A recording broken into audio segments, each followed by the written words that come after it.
Hi, this is Nehal Kazim, and this is the Ad Tips for Ad Pros podcast, where we teach entrepreneurs and marketers how to grow their businesses with direct response advertising. And today we have Robb Bailey. What's up, Robb? How's it going, man? What's up, brother? I'm well, thanks. How are you? I'm doing awesome, man. Thank you for coming on.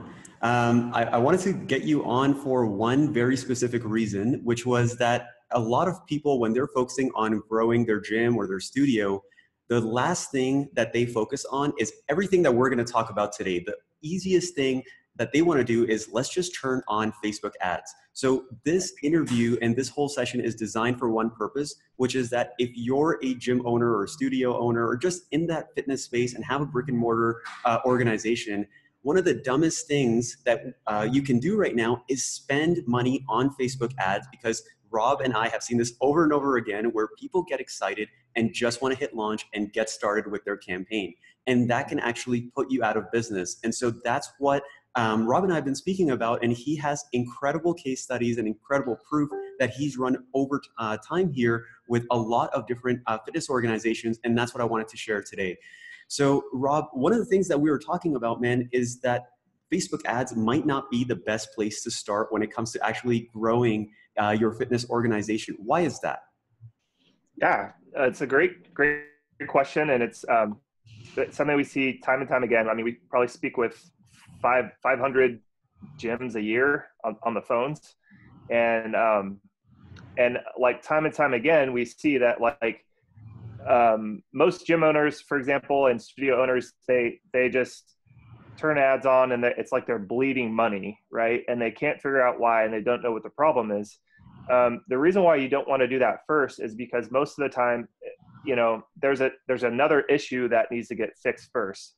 So it could be a lead follow-up issue, or a sales or positioning issue, or sometimes it's pricing and packaging of your product, right? Meaning like your gym memberships or your class packs or whatever you're doing. So unless those core foundational things get fixed first, you can spend as much money as 24-hour fitness on ads, and it's probably not going to get you the return that you'd hope for. In fact, from what we've seen, it almost never happens. So you have to be really, really cognizant of where your market positioning is and how you can communicate effectively with the leads that you get. Otherwise, those leads are just going to, waste away, and they're never coming to your facility. And if they don't come into your facility, then there's no way that you can sign them up for a membership, right? So hundreds of like fitness studio owners and gym owners are coming to you guys for support with that. What is it that you exactly do when you get that opportunity, when someone comes to you and says, I want to grow my, my gym or my studio and get more members. I just don't know how. What should I be doing right now? So what is it that you guys do in that process, and where do you first start them off? Good question. So almost everybody comes to us because they want Facebook ads. That's the reason why they're approaching us. Right. But it's funny because every time we start to dig under the surface and peel the onion layers back, so to speak, we almost always recommend that they fix one of two key things first. The first thing is prepping for onboarding somebody who is a cold lead, right? 98% of small businesses out there, and particularly gym owners, rely a lot on referrals, right? So word of mouth, your current membership base, friends, family, local community, that's how you're used to onboarding somebody who's never been there. But the key is that when somebody who's never heard about you comes into your facility, that conversation has to be a much different conversation, because that trust factor is not there yet, right? So most of the time we start off by saying, great, how many new members are you getting per month right now? And they say, I don't know, 10, right? And so we say, great, how many of those come from a warm source, meaning a referral, friend and family member, whatever the case may be? And they go, probably like all of them. And I'm like, great, what's your sales and closing rate? Oh, it's like 80%. And I'm like, good job, right? So, but we have to educate them and let them know that when you turn ads on, number one, your close rate's not going to be that high. It just isn't. It can be, but it's not typical to see it.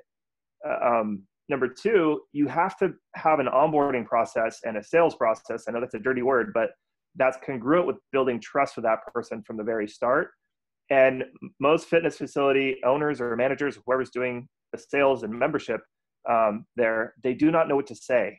They just don't. It's different every time. They don't know how to do question-based selling, meaning like asking the prospect questions so that you can meet their needs to make it feel comfortable, giving the gym a try even, right?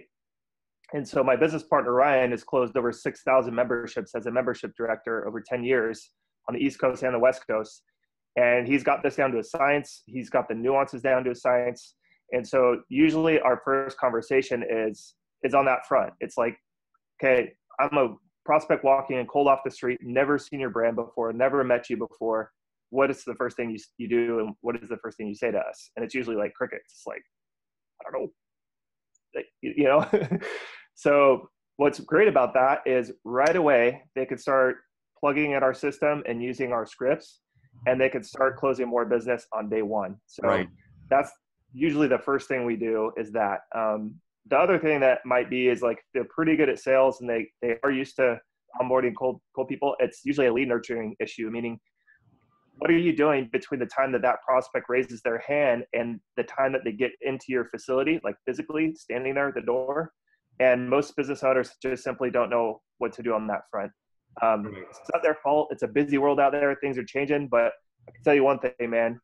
If you're not using this thing to connect people from the offline world and into your business, I mean, you're missing out, because there is somebody who is, and people are getting a million messages a day between the time that they raise their hand and the time that they're supposed to show up at your facility and give you a shot. So those are the two areas.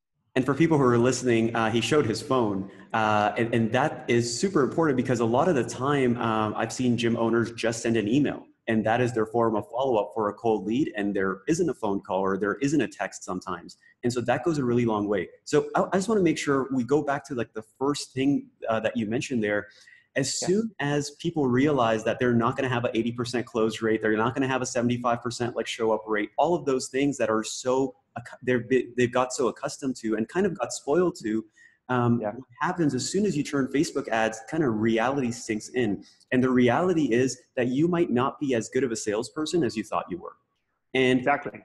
It's not because you're actually a bad salesperson. It's the lead source was coming from a very warm place and from a person who already knows, likes, and trusts you, who already has experience, who is vouching and pre-selling that lead to a point where by the time they get to a salesperson, they're nearly ready to go. It's just a matter of like, they're not actually looking for that many reasons not to sign up. Whereas the mentality of someone who's coming in cold, it's so different because they're not getting pre-sold. The only thing that they know about you most likely is what they've seen in an ad, what they've seen on that landing page, and maybe what they saw on the thank you page or an email sequence. That's pretty much it.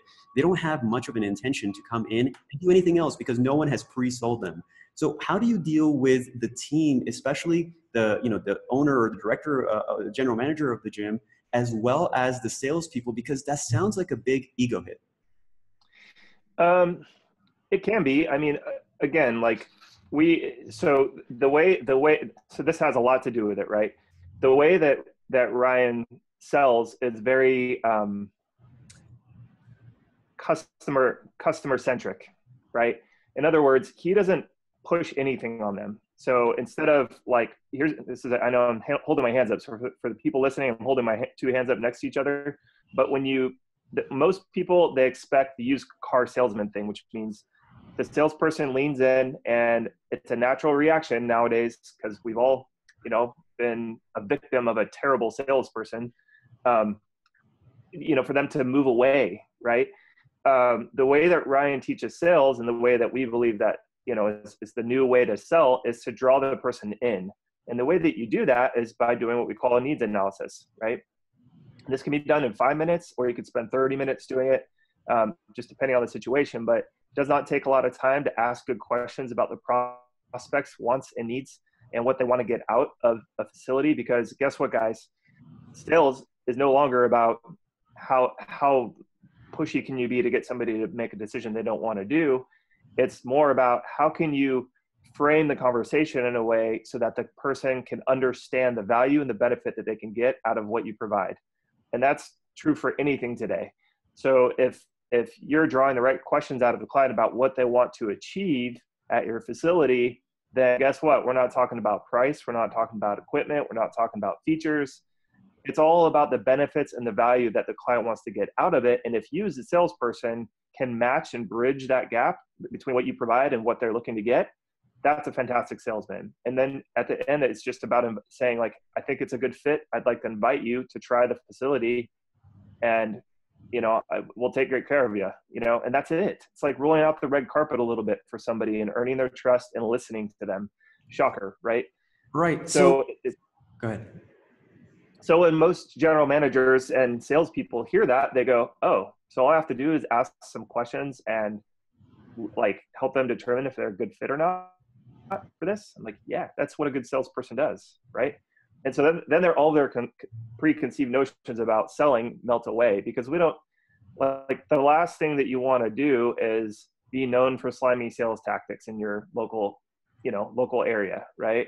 For sure. That's just going to burn your market out. And we hear it all the time. You know, there's a lot of those types of tactics floating around out there in the fitness space.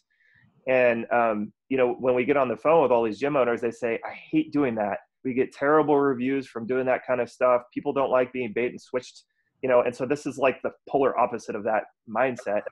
So when they hear that, they typically get very curious, because they go, so wait, we can book more new long-term members. We can have a non-slimy sales process. It's question-based selling. It's not pushy, which most salespeople feel way more comfortable with. And it can start working for us right away. I'm open to that, right? So Right. That's the conversation. And so can you talk about the quick wins that you usually get when you first start working with a gym owner or a GM? Because it sounds like most people want to turn on Facebook ads and they want that growth and they want to see new leads come in and everything go perfectly. But usually there's like one or two steps before that. So the first step, what happens when you go in and start that relationship, when you're doing the assessment and then looking for opportunities for some of those quick wins? Well, the first thing that we do is we talk about sales and make sure their positioning is right, just like we described. But the quick second to that, like the close second, I should say, is what are you doing to reach out to these people, to re-engage with them in a place where you can have their attention? And they usually say, well, what do you mean? We send out a monthly newsletter through email. Like, what else should we be doing? And I always start off by saying, well, when was the last time you just sent a quick text message to your membership base telling them, thank you, I value you for being a member? And they're like, oh, we haven't done that in a while or at all, right? Like, yeah, I mean, it's not the worst thing in the world, but guess what? That's your biggest source of new business, is the warmest market that you have, which is your current members, right? So what I recommend is sending a text message, a one-to-one text message, right? And you can use tools to do this, but it's got to be a two-way conversation, because again, you're building that trust and building that relationship, right? So I say, send them a quick thank you. Don't ask them to do anything. There's no offer, no nothing. Just say quick thank you. And have it come from the owner or whoever is the GM, like whoever the person is there, right? The head of the leader of the company. And then a couple of days later, you want to send them another text message and say, hey, guess what? I've got a few free passes to come in. We have a free 10-day pass offer that works really well. We've got a few free 10-day pass offers. Let me know if you'd like for me to reserve one or two of them for some friends or family members, so you can bring them in to check, to work out with you. And that gets a really, really good response rate. And that costs nothing, just to send that message out and invite people to do it. And guess what? If they're not interested, it's like, no, thanks. It's not that big of a deal, right? But it's a really cool of you way to just say like, hey, there's something that's tangible of value to come work out for free for 10 days. I'm hooking you up so that you can come in and have a little more fun when you work out with your friends and family.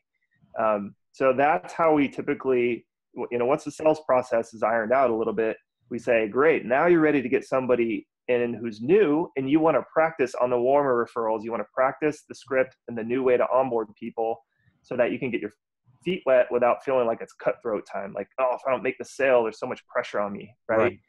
And so we actually get them to practice the script doing that. And I mean, if you've got a big membership base or a small one, it doesn't really matter. That campaign works really, really well. The other thing that we recommend doing is sending a text message to old prospects. They could be ex-gym members or prospects who just never made it around to coming in. and doing the same thing, sending them a text message, inviting them to come in and try the gym for free, to open up that door and get some practice with people that are a little bit of a warmer relationship. So those are the two huge things that everybody skips. Everybody skips solving those two things. But the reality is, if you turn ads on before you can do those two things, it's probably going to be a disaster. I mean, I've seen exceptions to that rule, but every time that doesn't get fixed, first, the ads just, it's like you can get them a million ads. A million leads. It's not going to matter if the person isn't communicated with properly and brought into the facility under the right pretenses and positioned you to sign them up for a membership in a way that's, comfortable for them, so that they have a shot to stick around for a long time, which is what every gym owner wants, right? For sure. And from a confidence standpoint for the salesperson, this is like a very low pressure environment compared to, hey guys, we just turned on Facebook ads. We need to make this work. Did you call that lead? Is this done yet? Did they show up? Why isn't any of this working? If it doesn't work in that first little bit, because they go into an environment where, they're getting inbound leads and they're closing themselves relatively.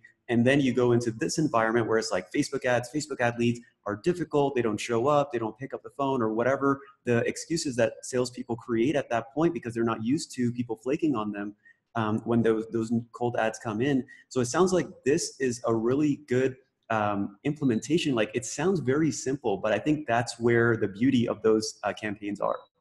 Totally. And that's the whole thing about it, is there's a million things that you can do, but this is what you should do, right?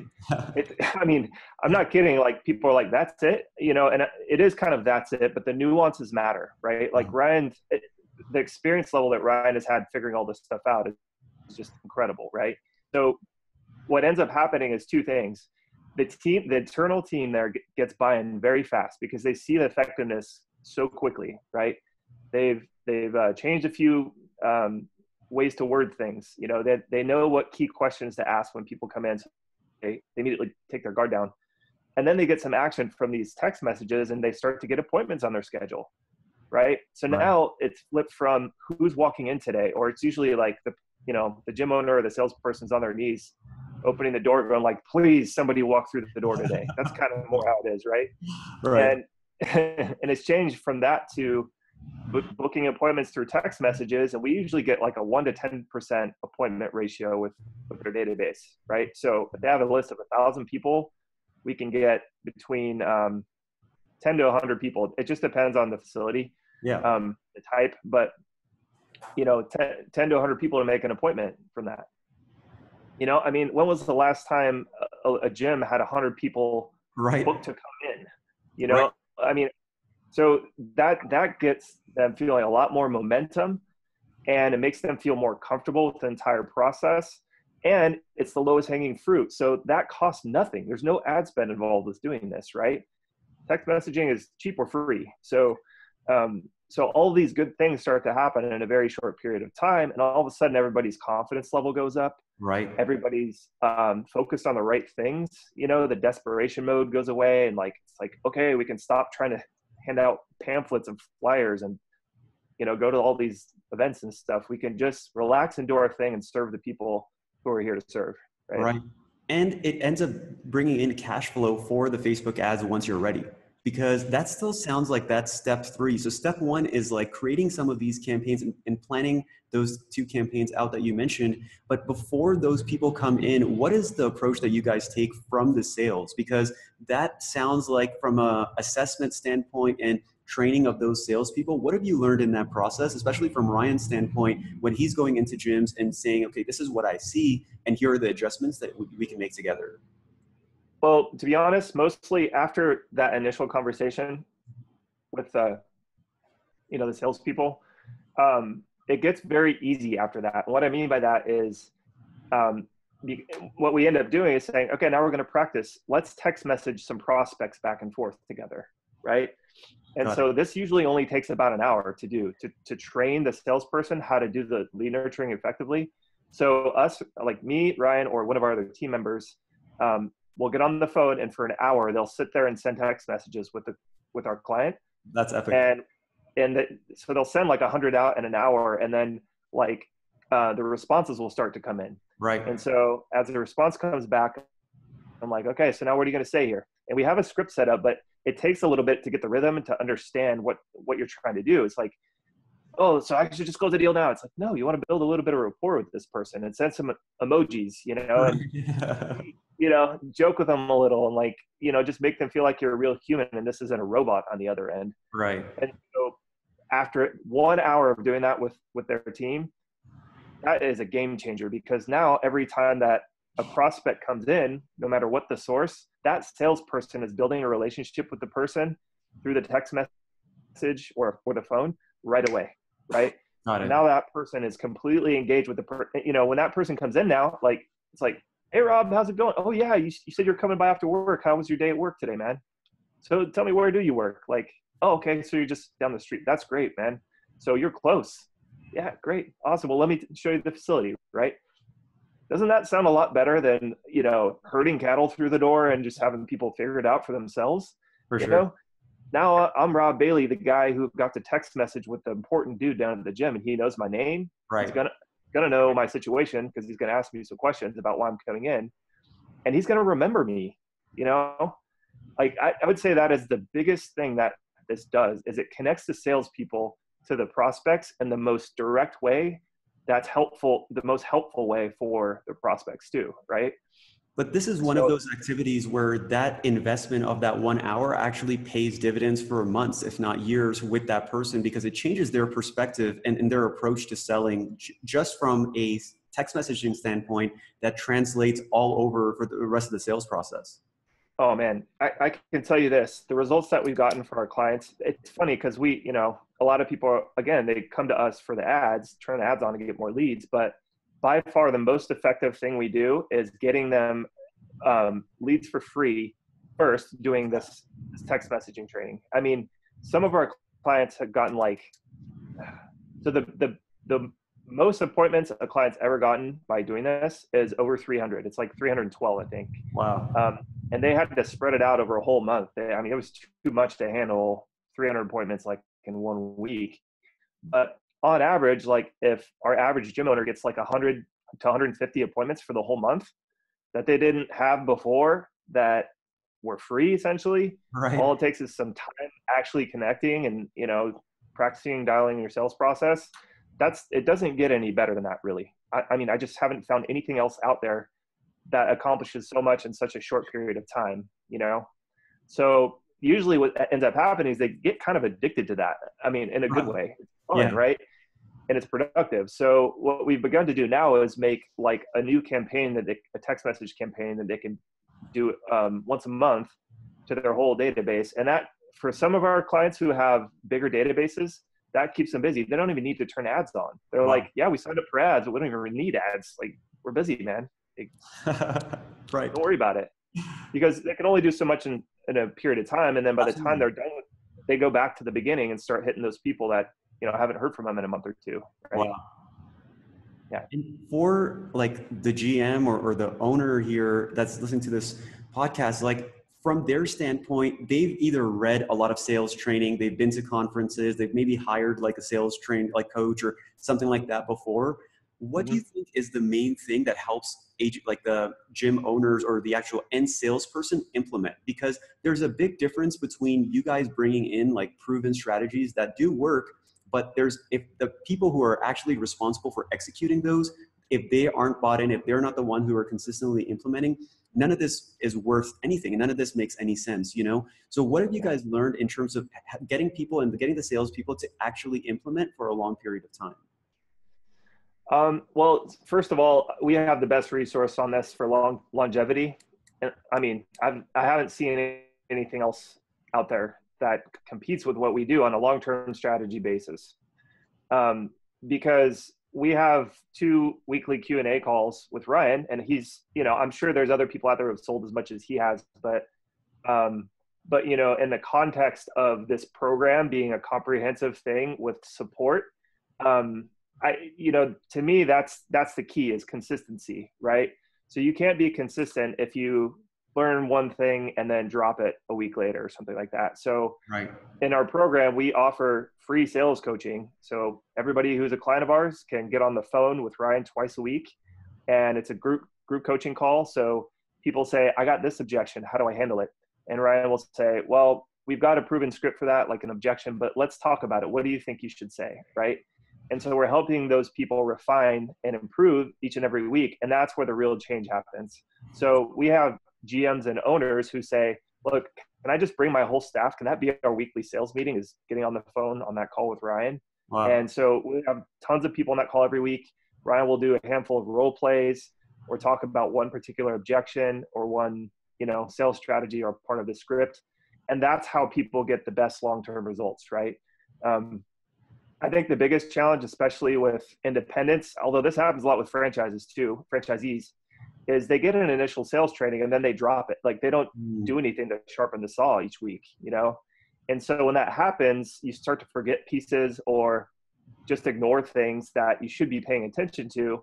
And once you stop getting better, it basically means that you're probably just getting worse because you're building bad habits around it. Right. And so that's the thing that we found is like, if we have a client who comes in and they're like, oh, I hate sales. It's like, well, then you need to be on this call every week because not only would it help you like it again, but it's so important that you do that, if you don't address this, it's going to be hard from here on out. And you're probably going to end up shutting your doors from what we've seen in the marketplace, For sure. So, And I think from a manager standpoint, everyone has good intentions, right? They want to see the studio or the gym do better, the team do better, everyone to make more money. But what ends up happening is people get busy. And so it sounds like this is one of those things that whether they're on it or not, the team can jump in and still take advantage and get their questions and objections handled.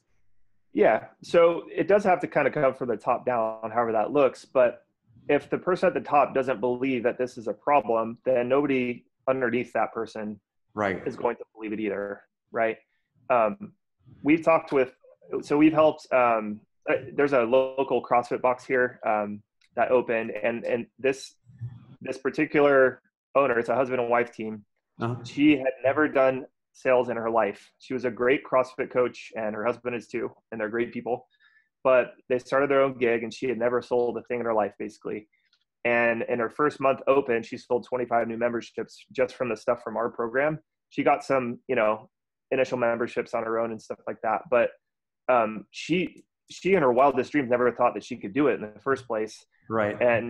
And secondly, when, they were dividing the duties, she was like, oh, that's a lot of pressure on me in our first month. I don't know if I can close one new membership, Right. And she came in and did 25. So her mentality, her whole shift, it was just like a mindset shift. She started becoming confident in month one, oh, I got this now. Right. So my point is if she doesn't believe it, that's okay. But if she doesn't get better at it fast and seek help, then what is she going to do? You know what I'm saying? For sure. The owners and the GMs and the owner operators and all that stuff, they have to be the person to drive it and understand that this is a piece of the puzzle that you cannot ignore. Yeah. And then it trickles out from there. But yeah, go ahead. Sorry. That's the first step, right? If you're paying for any form of advertising, forget Facebook, any form of marketing, internal or external, you're getting new leads and you don't have a system to handle them. Nothing else after that really matters, because it doesn't matter how well you manage your books or how well you manage the gym or how well trained everyone else is. If the top of the funnel, if the top of the business, the growth engine isn't set up to win, the rest of the business can't really operate. So from everything you've been talking about right now, it's it sounds like there are simple campaigns you can implement to get new leads just from your existing network and your existing database. Then once you get those, build the confidence of salespeople based off of a new system from a sales standpoint to say, okay, here's how to change your approach on how to deal with these leads and how to communicate with them so you don't sound like a sleazy salesperson. And then now it sounds like you're ready to launch Facebook ads. So for people who are listening, this is very important because usually it's the other way around, which is let's launch Facebook ads. Oh my God, it didn't work. What should we do? Let's freak out and see what we can do. Okay, it's this person's fault. It's that person's fault. It's instead of that madness, it sounds like this is a lot more calmer, smooth, confident approach to growing the business that's way more predictable. So you're first bringing in leads that already know, like, and trust you to train the salespeople, build the confidence, get them ready and excited, and fund the growth in this process, and then launch Facebook ads. And so once you have like this whole process set up, what happens when you guys actually launch Facebook ads? Oh man, the first thing that happens is, the effectiveness of the ads like triple. I mean, I'm not kidding. So sometimes we have clients come to us and they are doing ads, but they're like, this is just kind of what we got. We're not happy with it. We'd like to improve it. Can you guys do better? And I'm like, well, you don't have a Facebook ads problem, And they're like, well, what do you mean? I'm like, well, you plug in this thing that we know how to do where it's like you actually connect with the people who opt in Right. and you like treat them like humans. You can immediately triple your effectiveness. I mean, 300% more effective to getting them to the front door to give the gym a try is not uncommon. I would say on average, it at least doubles it, but sometimes it's like 500% too. And we're like, holy cow, right?